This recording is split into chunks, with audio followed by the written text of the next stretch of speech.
Nah, bagaimana dengan moge bekas sebelumnya ya, terutama buat para penjual moge bekas?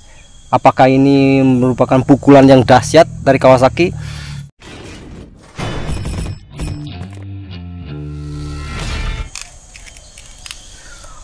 Oke sobat teman ya, santai nih ya. Kalau di rumah nanti suara backsoundnya ayam berkokok karena bapakku banyak sekali melihara ayam jago ya. Ini pas hot ya kemarin ya. Kemarin di launching Z900 dan Z900 SE di Jakarta ya. Harganya yang bikin terkejut ya. Harganya bikin terkejut, dimana cuma 200 jutaan, 199 jutaan untuk Z900 dan untuk special editionnya cuma 219 ya. Padahal sebelumnya tahun 2024 itu Z900 itu harganya di 270-an. Jadi hampir diskon 70 jutaan ya. Woi. Untung aku baru ngambil ER6 aja yang harganya cuma 70 jutaan ya. Kalau ngambil Z800 yang 170 atau 180 jutaan ya pasti gini kepalanya. Aduh.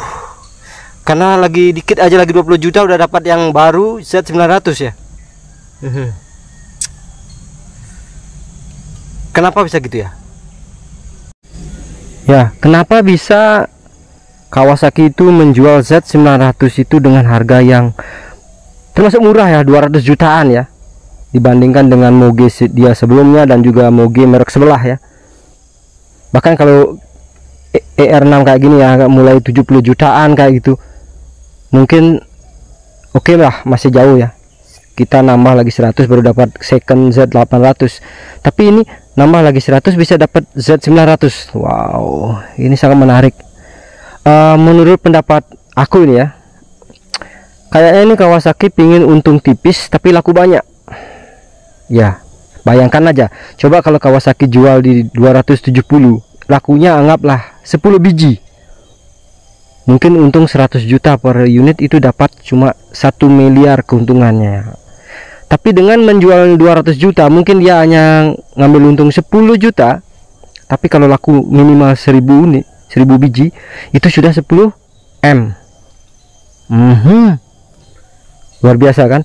Dan belum lagi saat mereka bolak-balik servis spare part di dealer Kawasaki. Ini cara pintar dan smart dari Kawasaki sebenarnya ya. Kalau di luar dari mungkin dari trik marketing, ini poinnya. Mungkin bisa ditiru oleh pabrikan lain ya. Untung dikit tapi laku banyak. Dan nanti servis spare part Kawasaki yang tangani. Gimana? Pinter kan? Itu menurut saya ya, yang pertama. Terus yang kedua ini mungkin buat pemerintah ini ya, buat pemerintah mungkin bisa merevisi ya pajak barang mewahnya. Bayangkan sekarang moge yang masuk ke Indonesia bisa double harganya ya daripada moge yang ada di luar negeri ya. Bayangkan seperti Z900 sebelumnya mungkin 270 itu kena pajak barang mewah juga ya. Seandainya pajak itu bisa diturunkan mungkin 10% lah. Anggaplah pemerintah sekarang juga sama seperti Kawasaki ya. Satu unit mungkin dapat pajak 100 juta ya. Terus yang laku cuma 10 unit, cuma 1 M. Bagaimana kalau laku 1000 unit? Berarti 10 juta dikali 1000 unit sudah 10 miliar. Jadi justru malah lebih banyak. Nah, belum lagi setiap tahun mereka akan bayar pajak. Pajaknya itu minimal mungkin 2 juta seperti mobil.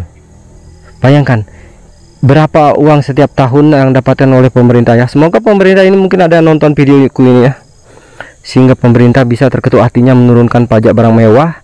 Dan nanti pajak per tahunnya akan dapat banyak banget kalau moge laku banyak di Indonesia ya. Terus dealer-dealer juga akan untung dengan spare part dan servisnya. Bayangkan, dan di jalanan begitu merdunya suara-suara moge.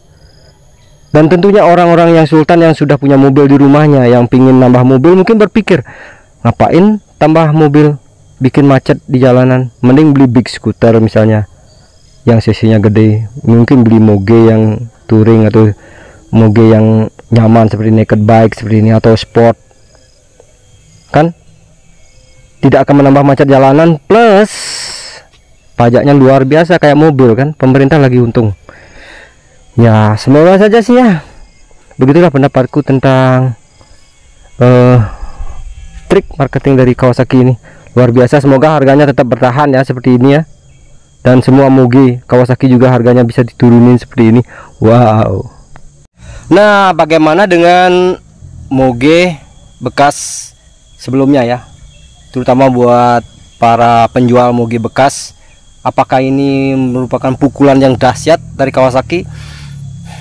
Mungkin satu sisi ya, tapi kayaknya mereka juga sudah punya strategi masing-masing ya. Bisa jadi mereka sudah sama-sama sudah membeli beberapa unitnya, jadi sudah pesan beberapa unitnya. Jadi mereka yang sebelumnya beli Z900 atau Z800, mungkin penurunannya itu nanti mungkin tidak akan banyak ya. Apalagi unitnya ini kabarnya katanya 100 unit pertama harganya segitu, dan setelah 100 unit Z900 ini laku, kita belum tahu harganya berapa. Entah itu naiknya lagi 10, 20, 30 juta atau 50 juta, kita belum tahu. Jadi ini kita tunggu aja marketing Kawasaki ini. Setelah 100 unit habis, apakah harganya hanya naik sedikit atau berapa itu. Jadi para penjual moge bekas juga kayaknya tidak merasa terpukul amat sih ya, apalagi mereka sultan ya. Jadi bagaimana, pokoknya itulah fenomena bisnis ya. Jadi memang harus ada naik turun. Saat ada sesuatu hal yang turun, mungkin kita lihat dari sisi yang lain bahwa ambil hikmahnya. Sama seperti waktu kejadian yang berat ya tahun 2019 ya. Jadi pasti ada sesuatu yang kita ambil hikmahnya. Nah, oke, tetap semangat sobat. Aku sih oke untuk bertahan dulu dengan ER6 sambil nabung, sambil nunggu kabar bagaimana harga Z900. Apakah nanti kalau udah tabungannya cukup mau ke Z800 atau Z900? Mungkin kalian bisa kasih saran. Oke, tulis di kolom komentar ya. Terima kasih atas waktunya. Salam satu aspal.